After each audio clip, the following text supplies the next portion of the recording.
ninguém deixa a sua terra e empreende uma viagem assim. Falta algo, esse sentido novo, essa estrela que aponta. Eu não preciso de ir além, né? Nesse sentido, ou seja, aqui está tudo, né? A adoração é aqui está tudo. A preservação da vida sobrepôs a pulsão de morte que é representada por Herodes. Queremos o reconhecimento, queremos o aplauso, queremos o elogio, mas não suportamos o processo. Então é uma reflexão para todos nós.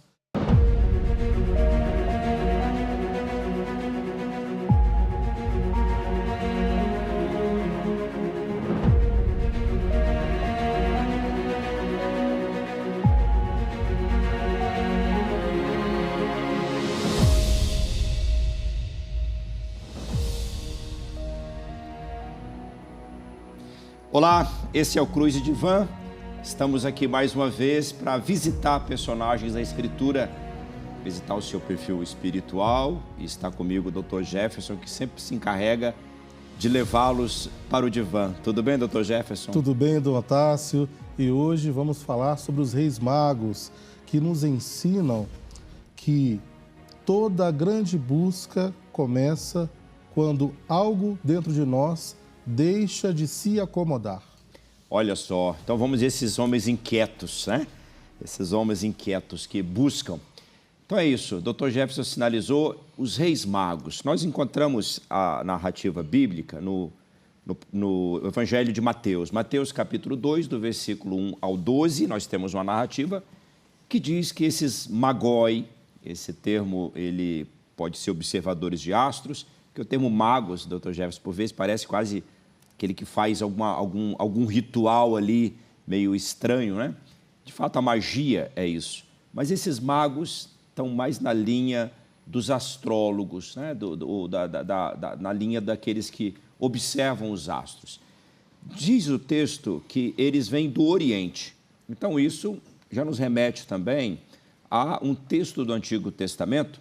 Nós temos o Salmo 72, que é um texto importante até para definir aquilo que a tradição depois vai falar desses magos. Diz que eles, o Salmo 72 diz assim, que, versículo 10 e 11, os reis de Tarsis e das ilhas ofertarão presentes, os reis de Seba e de Sabá trarão seus dons, todos os reis da terra o adorarão, todas as nações o servirão.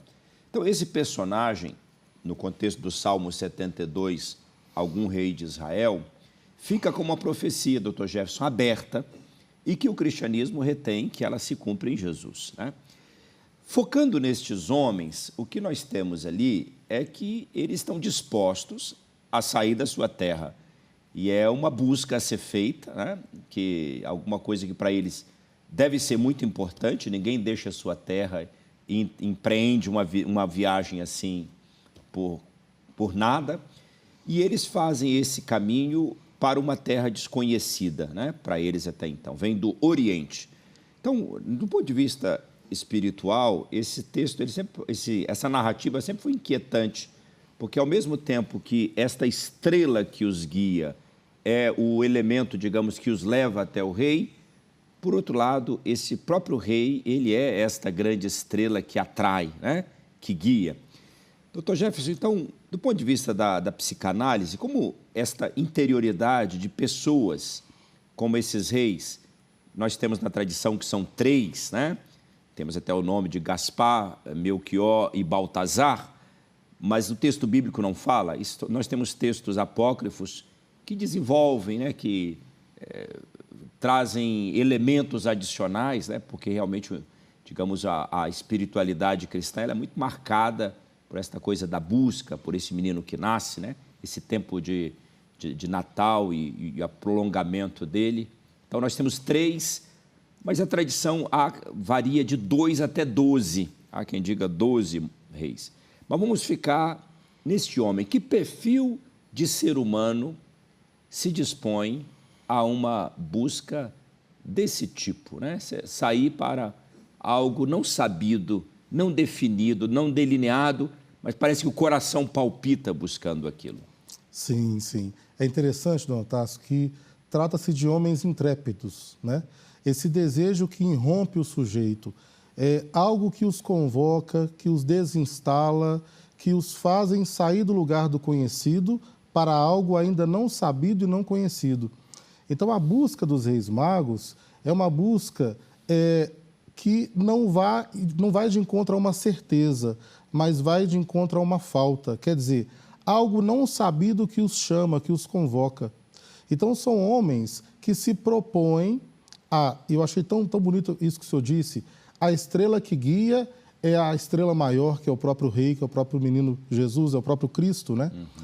Então, eles são homens que se deslocam, e essa palavra deslocamento vai atravessar todos os blocos desse programa, porque há um deslocamento físico, psíquico, intrépido. São homens que vão para a certeza do não sabido, porque esse não sabido é quem os atrai, é quem os convoca. A antropologia cristã, Dr. Jefferson, ela diz deste ser humano que Deus colocou alguma coisa dentro de nós, né, criados à sua imagem e semelhança, que anseia por uma plenitude, né? Os padres da igreja, sobretudo os padres da igreja oriental, fala de uma divinização, ou seja, há uma busca. De fato, quando nós visitamos as primeiras páginas da Escritura, nossos primeiros pais, né, atrás daquela desobediência, tem esse desejo, né? Ou seja, eu quero ser como Deus. Então, esta busca de plenitude, só que aí a pegada do cristianismo é, eu não posso fazer isso à revelia de Deus, né? Esta busca, ela é guiada, né? Há uma estrela que deve me guiar, né? Sim. Enquanto nossos primeiros pais quiseram fazer do seu jeito, né, desobedecendo a Deus, essa busca, porque isso dá energia para a vida, né? A busca. Quem se aquieta, fica resignado, né? Isso, e nesses magos... Como? A zona de conforto. A zona de conforto. E nesses magos não encontramos esse tipo... apareceu uma estrela, mas a vida está boa do lado de cá, né? É como se esse sentido não tivesse pronto. Eles estão buscando sempre essa plenitude, buscando sempre esse sentido da vida. E a busca do rei, Dom Tássio, do ponto de vista que você está dizendo, e da psicanálise também, que tem muita consonância, para a psicanálise, não existe encontro com o novo sem a travessia. Porque esse encontro com o novo propõe um desligamento do velho mundo. Então, eles estão ansiosos por aquele que vem, por não se conformarem com o mundo que eles vivem, né? Com a experiência do agora. Quer dizer, falta algo, esse sentido novo, essa estrela que aponta, essa plenitude que o senhor sinalizou. Então, para a psicanálise, do ponto de vista psicanalítico, não há encontro com o novo sem a travessia. E para suportar a travessia, é preciso suportar esse processo. Há o encontro com a angústia que nos atravessa. Essa palavra travessia, ela tem me marcado, doutor Jefferson, porque ali na Praça da Liberdade, nós temos uma plaquinha, travessia, e passos depois, liberdade, né? Então, quando você fala, ressoa, porque é um lugar onde eu procuro também fazer minhas caminhadas e corridinhas matutinas. Mas voltando a esses personagens, e penso que tem muito a nos dizer, o ficar sentado, né, a resignação, o não buscar, ele aparentemente ele é a melhor opção, porque, seja, não me disponho ao risco. Mas, olha só, imagina, se eu sinto a falta, né? Se eu sinto que eu sou chamado a algo mais, ficar com algo menos, eu diria até com o Criador, eu acho que seria uma ingratidão. Ou seja, ele me chama a horizontes maiores, né? E penso que esses magos, eles têm algo a nos dizer, né? E é tão interessante, Dom Tássio, nesse ponto de vista, que tem um quê de humildade aí. Quer dizer, o meu saber não é suficiente. Para eu entender o mistério da vida, eu preciso desse rei, eu preciso do encontro com essa estrela maior que é o Cristo. Então, eles percebem que o saber deles sobre a vida e sobre o mistério da vida é insuficiente. Então, essa busca também tem um quê dessa saciedade. Eu quero encontrar o mistério da vida, saber o mistério da vida, o sentido maior da vida. E veja essa busca, você falando, ela acontece também, por vezes, num diálogo, né? Quando eu proponho a escutar o outro profundamente e aprender com ele, né? Acontece também na vida acadêmica, né? Sim. Eu posso procurar com estudos e leituras, mas mesmo a observação do dia a dia. Imagina, eu estou numa empresa e vejo que tem alguém que sabe fazer solda, imaginemos, né? Sim. E eu estou na parte da recepção, mas dá uma espiada, aprender, né? Essa coisa do espírito que vai se alargando. E quando isso diz respeito às coisas espirituais, né? Penso que a cruz diz respeito a isso, eu penso que ali com mais razão, né? Eu penso que devemos assim, procurar aprofundar, né? Entendermos esse buraco com o qual o Criador nos criou, se pode dizer assim, um buraco que, no fundo, é potencialidade, ou seja, é desejo de plenitude, né? É como se Deus não tivesse colocado tudo o que Ele quer em nós agora. Sim. É isso. Uhum, exatamente. O sentido ele vai se fazendo no caminho, né? Porque muitas das vezes, João Tassi, o senhor está dizendo, é tão interessante, né, sobre esse exemplo que o senhor deu, de pessoas que trabalham numa mesma empresa com funções diferentes e se interessar pelo trabalho do outro. Eu posso te ajudar? Como que é feito isso? Passa muito pela empatia, né? Mas é interessante pensarmos que muitas das vezes nós não ousamos passar para a próxima fase, não ousamos crescer pela pseudo ideia de que onde nós estamos e como nós estamos está confortável. Ok. Algum sofrimento, você usou o termo sofrimento, né? Essa travessia, angústia, né? A angústia. É o preço a pagar para quem quer mais. Eu gosto da imagem paulina, ele usa na carta aos Gálatas, ele fala da vida cristã como um parto. Sim, um parto, né? Sim. E é boa. Também o evangelista João usa, e ele, quando nasce o filho, diz até, é relevada, digamos, aquela dor, né? Sim. Ou seja, há uma busca de algo pleno, né? Imagina a alegria, nós vamos chegar lá, quando esses magos chegaram e falaram, é ele, né? Exatamente, essa é a estrela, né? E o parto pressupõe partir, castrar.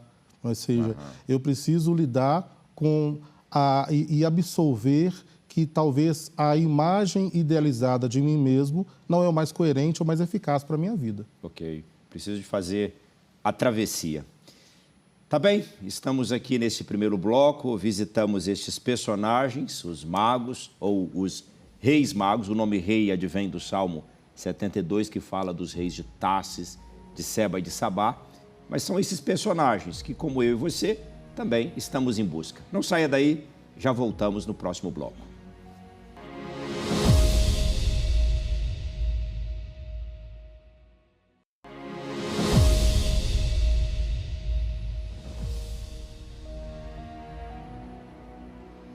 Estamos de volta com Cruz e Divã e hoje nós visitamos os personagens, os magos, né? Tido na tradição como os reis magos, como dissemos, por causa do Salmo 72, os versículos 10 e 11, que fala de maneira profética desses personagens que viriam adorar o rei. E entende que ela se realiza quando eles adoram, encontram Jesus, esses magos. E esses três, é tida a tradição assim, né? E são personagens diferentes, de lugares diferentes, mas indica que esta busca, Dr. Jefferson, ela é de todos, né? Mas essa busca, ela não é linear, digamos, ela não é tranquila, né? Para dizer, quando eu empreendo meu caminho, digamos, na perspectiva da cruz, meu caminho espiritual vai de bem a melhor, né? E não, e tem os percalços. E um percalço nessa história dos magos é o encontro com Herodes. Herodes é um personagem também muito interessante do ponto de vista até das maldades, porque estamos falando de um rei, é aquele do período do nascimento de Jesus. Nós vamos ter outros dois Herodes, o Herodes Antipas e o Agripa, em períodos diferentes da história de Jesus. O Antipas é o filho desse Herodes, chamado Herodes Magno. Magno, que ele tem grandes construções, inclusive o Templo de Jerusalém, do tempo de Jesus, foi ele que construiu, né? Então, esse Herodes é então a figura que os magos encontram. Eles estão vindo do Oriente e passam por Jerusalém. Engraçado é que é um tempo onde a estrela some, né? Ou seja, eles não têm mais o elemento, ou seja, é meio escuro esse lugar onde eles estão, né? Aliás, a espiritualidade, a mística, pensemos São João da Cruz, fala das noites escuras, né? Sim. Que precisam passar, né, para esta plena comunhão com Deus. E eles têm, então, esse momento do encontro com Herodes, do sumiço dessa estrela, mas é um encontro com uma figura muito estranha, como nós dissemos, porque ele tem essa coisa de grandes construções, por isso Magno, mas é um cara que tem um medo muito grande de perder o trono. Ele, é noticiado historicamente, matou filhos que poderiam ser seus possíveis sucessores, o que explica ele querer também matar, né, esse menino que eles falam deste rei. Dr. Jefferson, vamos ficar aqui nesta cena, se a gente consegue. Esses homens chegam em Jerusalém e ali encontram esse personagem estranho, meio lúgubre, né? Meio assim, e a imagem de que eles perdem essa estrela, né? Esta cena. O que a psicanálise teria a nos dizer? O que o divã teria a nos dizer deste momento da vida? No caso da espiritualidade, podemos chamar de noite escura, lidar com a falta, lidar com digamos, as demoras de Deus, né? Sim. É interessante que, do ponto de vista da psicanálise, Herodes representa o narcisismo ferido.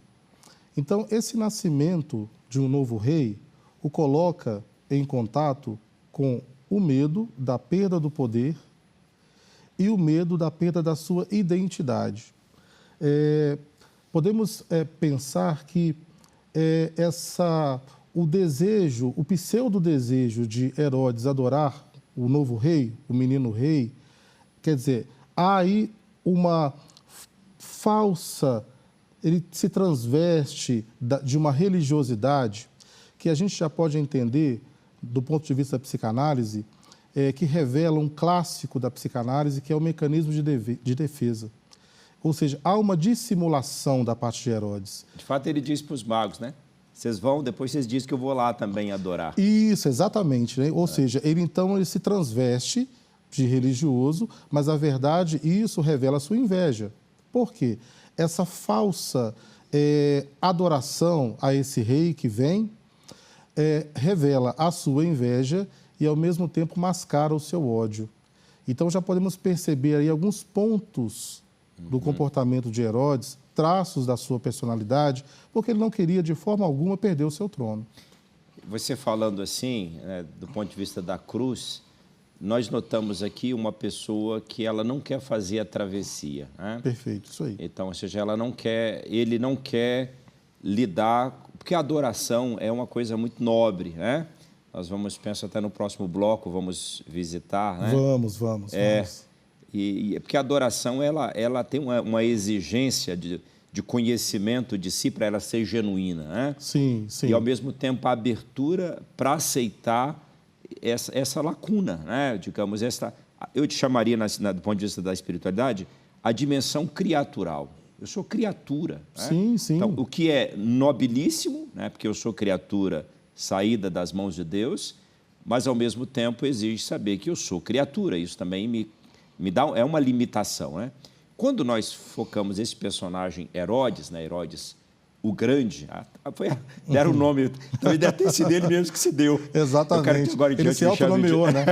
Herodes o Grande, nome nobre assim, mas talvez eu até me vejo de novo um personagem do Shrek, aquele príncipe lá pequenino que se coloca na armadura grande, né?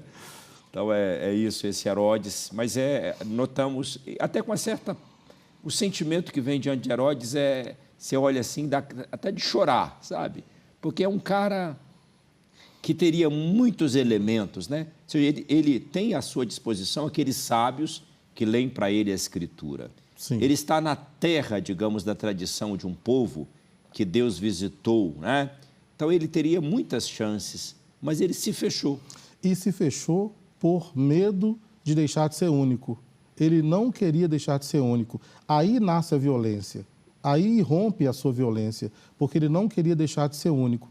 Então, esse contato com esse rei que advém, com esse novo rei, o coloca diretamente em contato com a sua angústia de castração. Porque ele ia perder o trono, perder o controle, tem um novo rei chegando. Então, isso E faz... tudo fantasia dele. Tudo fantasia da cabeça dele, exatamente. Então, ele se perdeu por causa da sua própria fantasia. E fantasia porque não tira reinos daqui, aquele que dá reinos no céu. Sim. Tem um hino que diz, um hino da liturgia das horas, né? E não era a pretensão do Cristo também, esse reino? Perfeito. O meu reino não é daqui, né? Sim. Jesus não queria destronar Pilatos, queria destronar Herodes, César. Não. Aliás, pelo contrário, ele queria ter um trono no coração deles, né? Sim. Para que esse reinado de Deus pudesse estar mais presente entre nós. Mas voltando a Herodes, focando esse personagem ali, eu tento imaginar os magos, né? Ou seja, porque eles ainda não o conhecem. Sim, Né? Para sim. todos os efeitos, eles estão diante de um homem honesto que diz, vocês vão, depois eu também vou lá adorá-lo. Eles estão diante de um homem que está bem intencionado de dar para eles boas informações, mas esta coisa, como que o falso, digamos, como características, você falou de ele esconde, né, alguma agressividade, como o falso ele se engana, né, digamos, como traços, né, e terrível é quando a própria pessoa ela pode se achar, no caso dele, né? Isso, porque essa pessoa, no caso de Herodes, né, ele se esconde atrás do poder. Então, toda a sua fragilidade e fraqueza, ela é escondida atrás do poder, atrás de um poder que ele instaura e que ele, de certa forma, se esconde atrás. Então, na verdade, quando nós tentamos controlar as coisas de fora, nós estamos fugindo do que não conseguimos controlar internamente. Ok. E ele está disposto a fazer tudo, né, para isso, para proteger isso, porque o estranho é isso. Ele pensa que ali está a vida, né? Sim. Ou seja, tudo que eu tenho que buscar, tudo que eu tenho que defender, tudo que é valor está ali. Então, tem que estar disposto no caso, a matar, né, a violência, a mentir, porque aqui tem a mentira, né? Sim. Vocês vão adorar porque ele não quer, disposto. Então, é um cara que despersonaliza porque ele acha que no trono onde ele está sentado, está tudo. Né? Sim, sim. E aí podemos já pensar, como um traço de personalidade, Dom Otávio, que pessoas muito autoritárias, pessoas que a última palavra tem que ser a minha, tem que ser de acordo com o que eu falo, com o que eu rezo, ou com o que eu dito, revela uma tremenda insegurança. Ok. Então, toda essa potência aparente, no primeiro momento, né, essa agressividade, tem que fazer do meu jeito, na verdade, revela uma pessoa insegura, que não é capaz de liderar com a influência, não é? Com o bem-dizer, com a arte do bem-dizer. Então, como ela não tem essa capacidade, ela vai usar da força, ela vai usar da opressão. E os magos, né, que são os nossos personagens de hoje, eles já se mostram homens diferente, abertos, né? Sim. Porque eles vêm com os presentes que trazem, com o porte que vem. Até a tradição fala de reis, de qualquer maneira, pessoas que, ou seja, têm um seu lugar socialmente, mas eles se dialogam, estão ali, né? Eles não estão apegados à terra onde estavam. Eles simbolizam o ético, porque num outro momento eles não se sucumbem ao tirano. Ok. Há uma fidelidade a esse anúncio, há uma fidelidade a essa estrela que guia no primeiro momento. Então, eles não se dispersam no caminho, ou seja, suportam a angústia do caminho. Eles não cedem ao tirano, não cedem ao medo da própria morte. E esse aspecto dinâmico que você fala, ele tem muita consonância com o cristianismo, que no início se chamou o caminho. Né? Os Atos dos Apóstolos dizem que os seguidores do caminho. Então, são pessoas, da natureza do ser cristão, está a caminho. Embora o próprio Jesus define assim, né? Eu sou o caminho, a verdade e a vida, mas tem um aspecto dinâmico aqui a ser feito, né? E que é o que os magos fazem e é o que Herodes se nega a fazer. Se nega a fazer. E estar no caminho é tão interessante, Dom Otávio, que se eu estou no caminho, eu estou em busca de. Eu quero encontrar algo, né? Que a gente vai ver no próximo bloco, que é a adoração. Né? Então, é tão interessante isso, porque Estar no caminho significa eu vou ao encontro de algo, de alguém, de um Deus que eu adoro, mas esse caminho, ele pode estar tortuoso, ele pode ser turvo, ele pode advir de algumas dificuldades, mas eu preciso suportar o processo para chegar num resultado. E a humanidade, né, em geral, hoje, nós somos... a humanidade está muito rápida, está muito fluida, tem que ser agora, é no meu tempo. Nós não estamos suportando o processo, nós queremos o resultado. Queremos o resultado, queremos o reconhecimento, queremos o aplauso, queremos o elogio, mas não suportamos o processo. Então, é uma reflexão para todos nós. Para se chegar num resultado, é preciso suportar a dor do processo. Ok. Os magos fazem isso, né? Sim. Boa escola para nós. Não saia daí, já voltamos no próximo bloco com os reis magos ou os magos.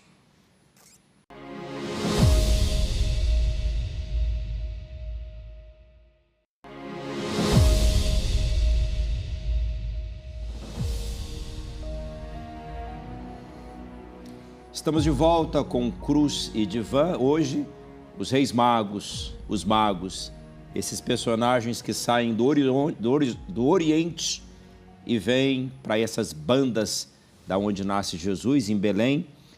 E eles passaram, como nós vimos no bloco passado, por Jerusalém, ali Herodes, né? Digamos, esse momento onde a estrela some, mas a estrela reaparece quando eles se colocam a caminho, né? E quando eles chegam ali, Dr. Jefferson, eles encontram a cena, este menino deitado, a mãe está ali, né, e o pai, São José, obviamente, e diz que quando eles chegam, eles adoram, né? Esse verbo expressivo, né? Há um quê de inclinar-se, né? Há um de prostração diante deles, que eles reconhecem que ali está, digamos, o objeto da busca, né? Aquilo que os atraiu, aquilo que fez eles deixarem a sua terra, ou seja, o elemento externo que digamos, acionava a bússola interior, né? Eles o encontram diante dele.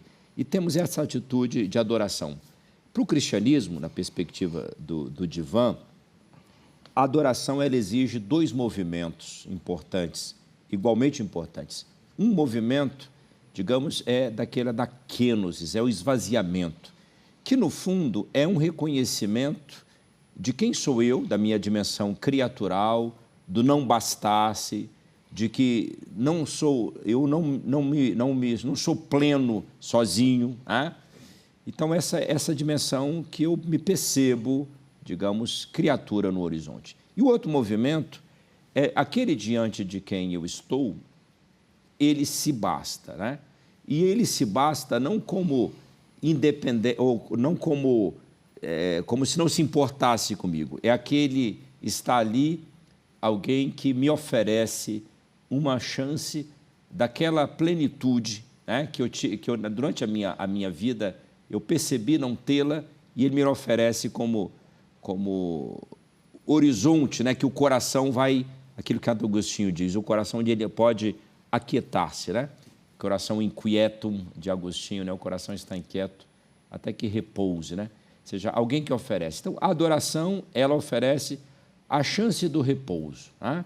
Obviamente, a adoração que nós fazemos aqui, né? Pensemos diante do Santíssimo Sacramento, o momento de adoração como introspecção, ela é sempre pontual, né? Ou seja, até que a gente encontre plenamente. Mas aqui, Dr. Jefferson, então nós temos esta atitude, né? de adoração, esses homens, né? Esses magos, esses homens que andaram tanto, caminharam tanto, tem um momento onde eles param, e o fato de parar prostrado indica, eu não preciso de ir além, né? Nesse sentido, ou seja, aqui está tudo, né? A adoração aqui está tudo. Mas como nós dizíamos, enquanto estamos na terra, esse momento vai ser sempre aqui está tudo, mas tem que continuar buscando sempre, né? Porque sempre no caminho, né? Sempre a caminho, o caminho até que cheguemos na Páscoa eterna, na visão face a face, aqui será sempre um ponto de, como um oásis, né? Que a gente passa, toma água, toma um banho, abastece, mas precisa ser como Elias, né? Elias, levanta, come e tal, mas você tem que continuar caminhando até o Horebe, né? também temos esses momentos. Mas vamos focar a adoração. O que a psicanálise tem a dizer sobre essa atitude tão importante na perspectiva cristã, Sim. que é a adoração? A adoração simboliza, para a psicanálise, o reconhecimento de uma alteridade radical.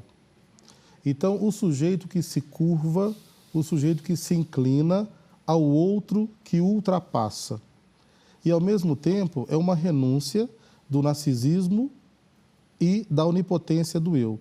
Porque uma vez que eu me coloco em adoração, do ponto de vista da psicanálise, eu renuncio à onipotência do meu eu. Olha só, eu vejo tanta consonância com a perspectiva cristã que você está falando. Acho que encaixa, só a nomenclatura que é diferente, né? Exatamente, exatamente. Porque é um se prostrar também, né? O reconhecer a alteridade do outro, o reconhecer a autoridade do outro, o se curvar, quer dizer, esse outro me ultrapassa. Eu preciso, eu dependo desse outro. Esse outro que você fala da psicanálise é um outro... É o Cristo.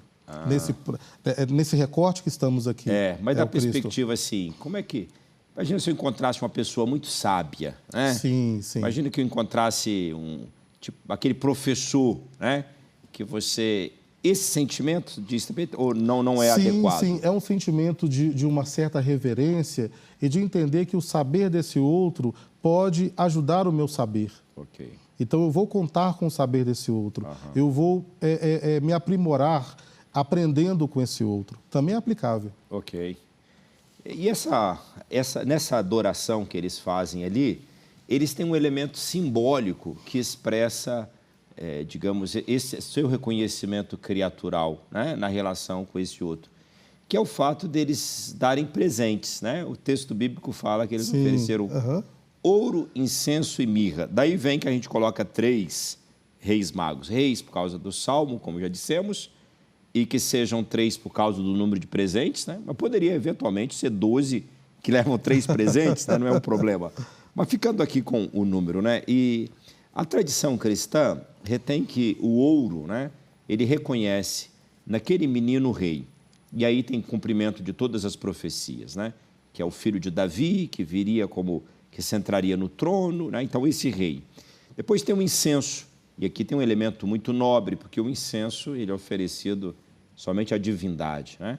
Então, reconhece nele esta natureza mais que humana. É um rei, mas não é como Herodes, que eles deixaram nas costas, né? E depois a mirra. A mirra é um elemento, digamos, usado também pelos judeus como o elemento de perfume, que ungia os corpos mortos.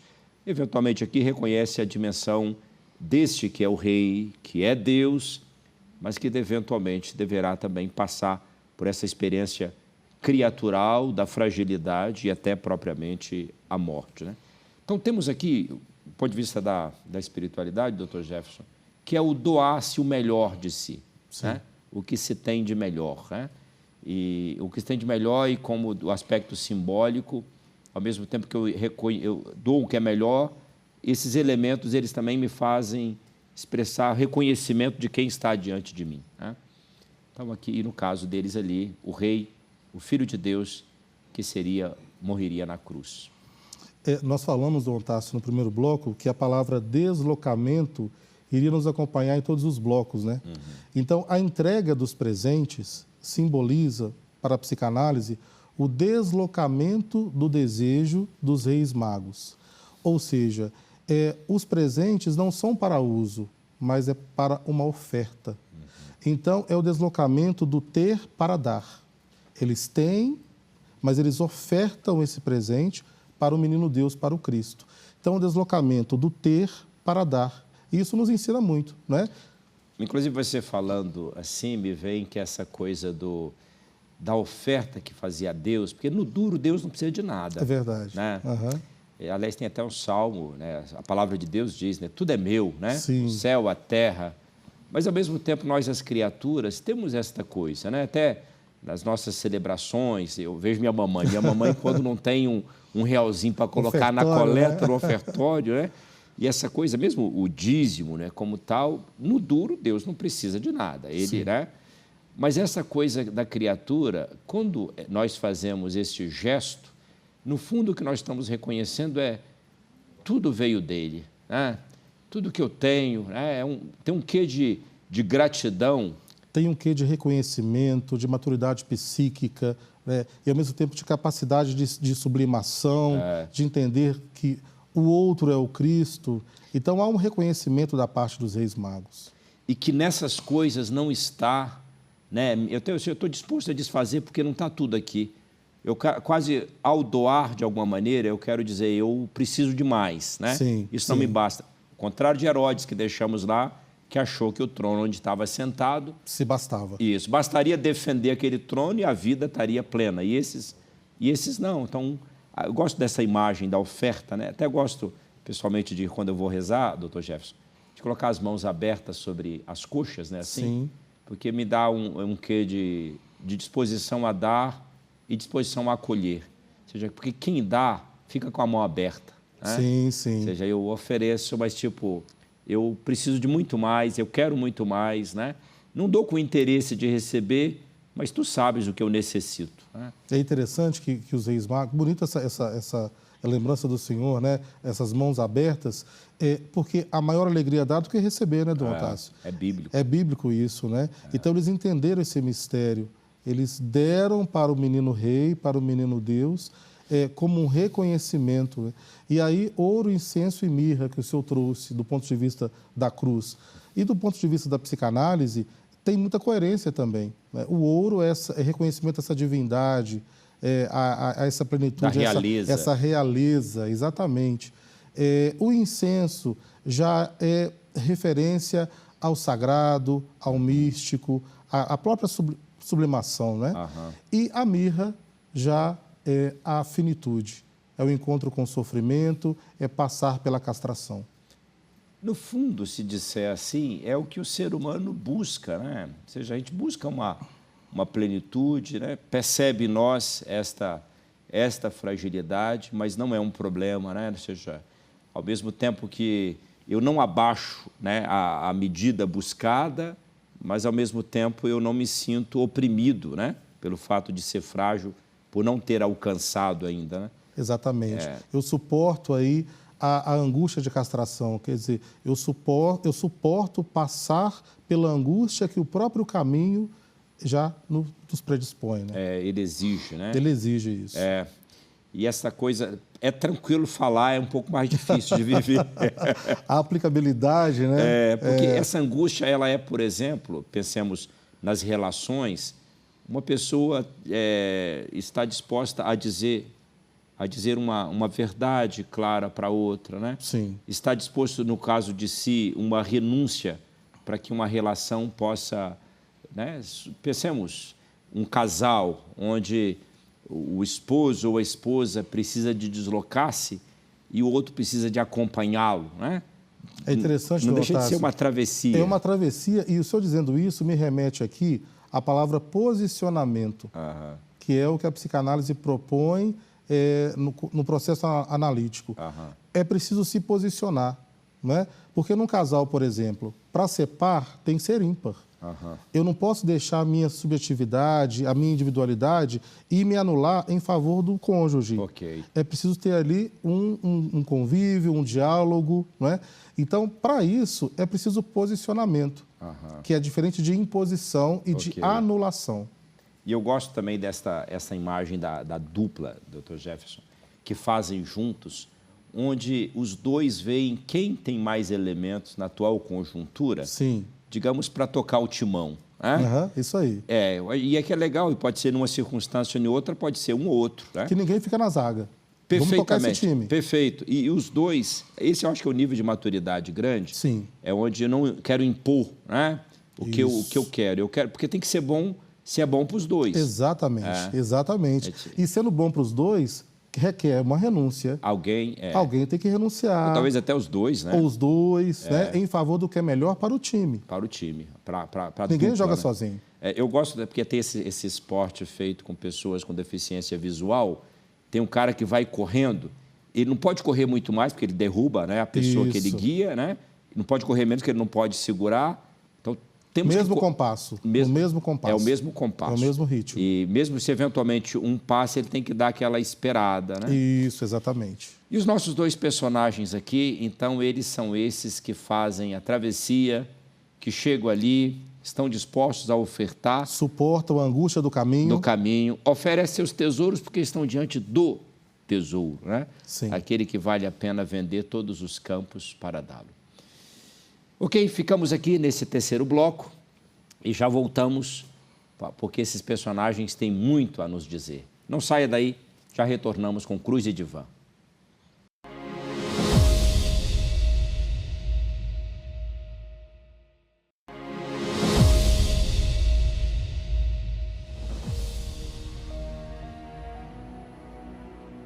Estamos de volta com Cruz e Divã e hoje encontrando-nos com os reis magos, esses homens que saem da sua terra, fazem essa travessia, passam por Jerusalém, Herodes, e chega diante ali do rei, levam seus presentes.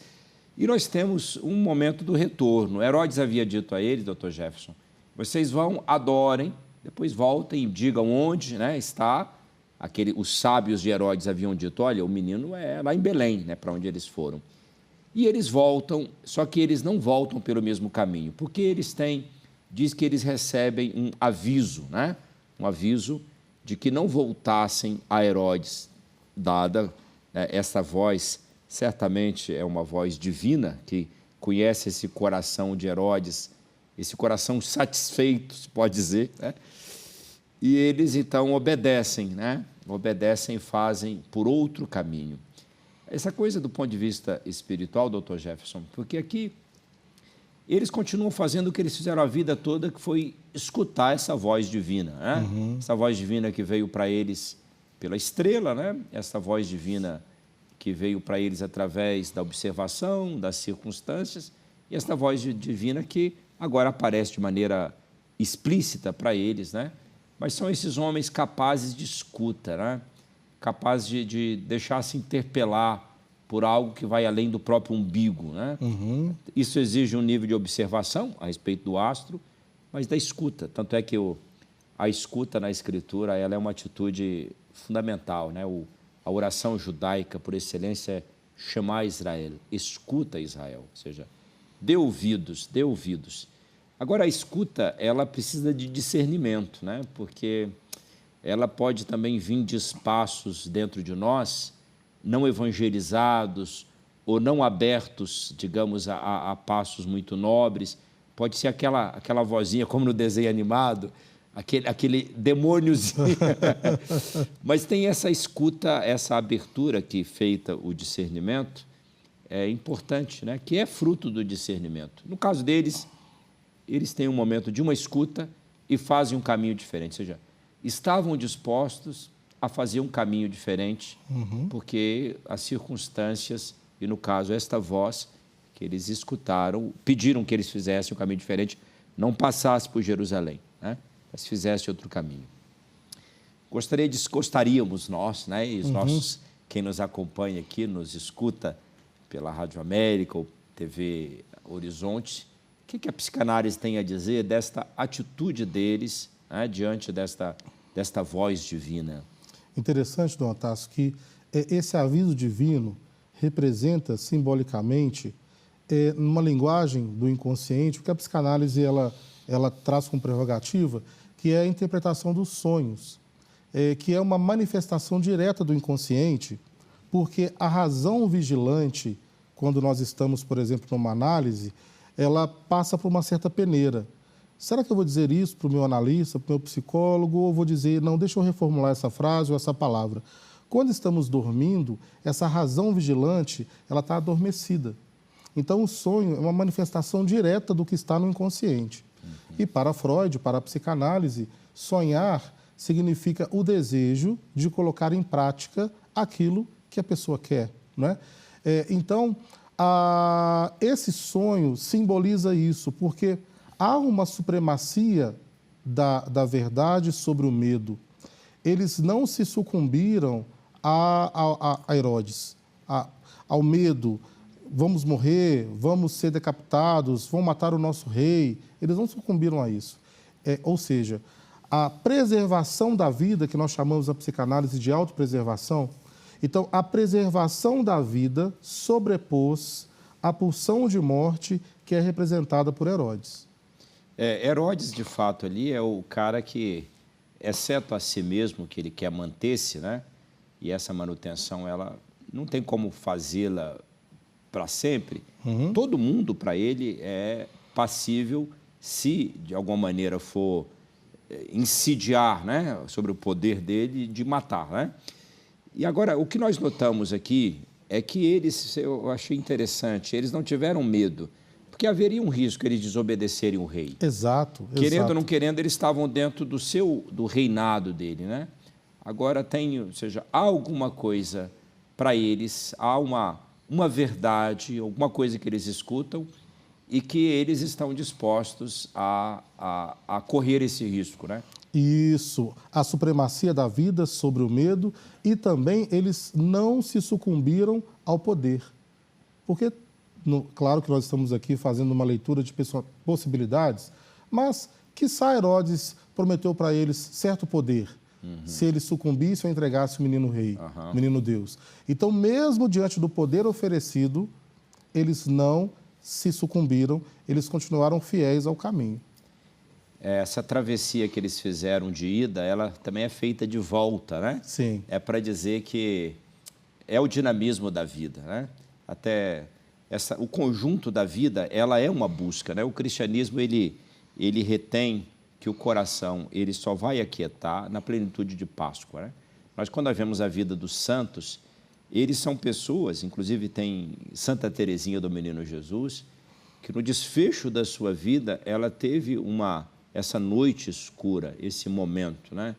Eu penso que esses magos, ao mesmo tempo que eles vão e encontram o objeto da sua busca, Sim. que encontram Jesus, mas é para dizer, a vida segue. E concretamente na vida de Jesus, ajuda a gente a entender a transfiguração, que é um momento, Pedro fica ali esbabacado, né?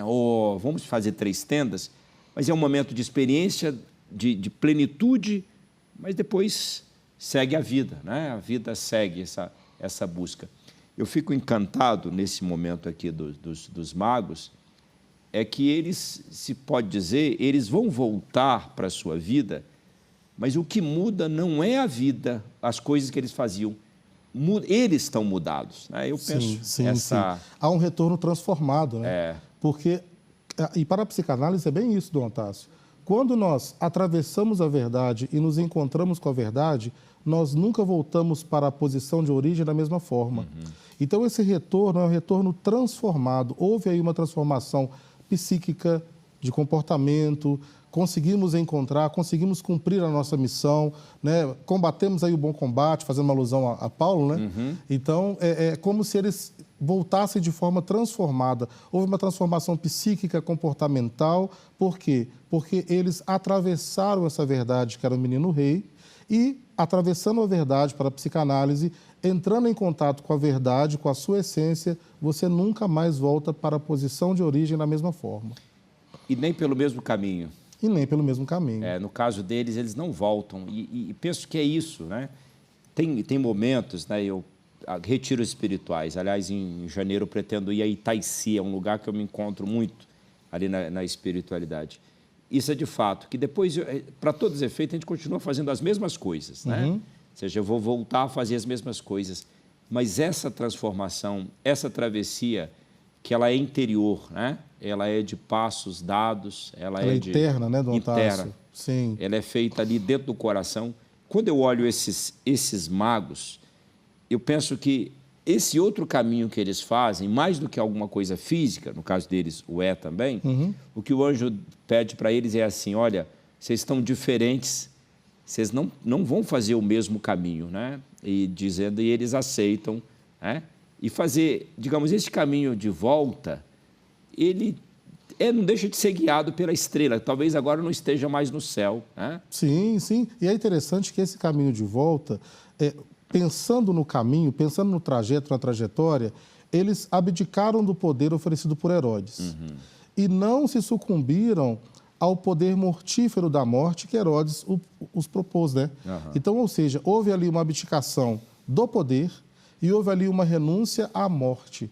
Então, essa transformação se deu também no caminho. Eles chegaram transformados, mas, do ponto de vista psicanalítico, eles foram, diante dos percalços propostos por Herodes, se transformando, se transfigurando nesse caminho. Esta morte ali, depois nós sabemos que Herodes vai mandar matar todas as crianças de 2 anos, né? Sim. Que estão em Belém, com o intuito de matar, porque ele se viu enganado, né? O texto diz que Herodes, quando eles voltam e passa tempo e eles não retornam, Herodes se sente enganado, né? Então Herodes manda esta matança. É porque ali a minha percepção assim é de que eles não, o texto não fala que eles teriam aceitado alguma oferta, né? Mas se não tem oferta de coisas, tem uma amizade do rei que de qualquer maneira seria conveniente, pensemos, né? E para eles esta relação não conta. Não conta. Eles optaram pela escolha ética da vida. Ou seja, já é aí um ensinamento para a preservação da vida. Né? Não ao aborto, não à morte das crianças. Né? Então, já há um ensinamento para nós, dos Reis Magos, de que a ética da vida sobrepõe à amizade e sobrepõe ao poder. São valores muito nobres, né? Penso essa coerência, ou seja, eles encontraram um tesouro e naquela fragilidade daquele menino ali, tinha também indicações para eles de que o que é mais nobre é diferente daquelas roupas bonitas lá do trono de Herodes, né? O que é mais verdadeiro é diferente da sabedoria daqueles sábios que disseram, né? Disseram onde nasceria o menino, que leem as Escrituras, mas eles não têm, lhes falta alguma coisa, né? E é muito interessante, Dom Otácio, que lhes falta alguma coisa, eles entenderam desde o primeiro momento, do ponto de vista da psicanálise, que o sentido, ele se dá no caminho, ou seja, esse menino, para nascer, até nascer, há aí um caminho a ser percorrido, quer dizer, a travessia da vida. Então, muitas das vezes, a transformação que a gente quer para a nossa casa, para a nossa vida, a mudança que eu quero, eu tenho um vício que me incomoda, a minha família tem tal prática que eu não concordo pela minha vida cristã, é preciso passar por essa travessia. E os Reis Magos entenderam isso.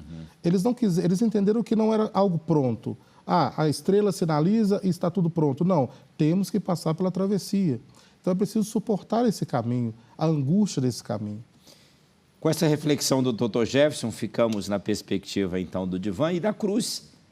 Tem muita consonância. Não pare de buscar, tá bem? Não pare de buscar. Continue tua busca. Seja humilde, capaz de adoração. Um homem e uma mulher que seja aberto a que Deus também te surpreenda e não deixe de oferecer as tuas coisas. Pode ser pouco, ouro, incenso ou mirra, ou que você pode oferecer e com as mãos sempre abertas a acolher. Esses magos levaram consigo presentes, mas eles trouxeram no seu coração o grande presente, que foi o encontro com o Rei dos Reis, o Senhor dos Senhores, o Senhor Jesus, que veio nos visitar. Fique com Deus, até domingo que vem, se Deus quiser.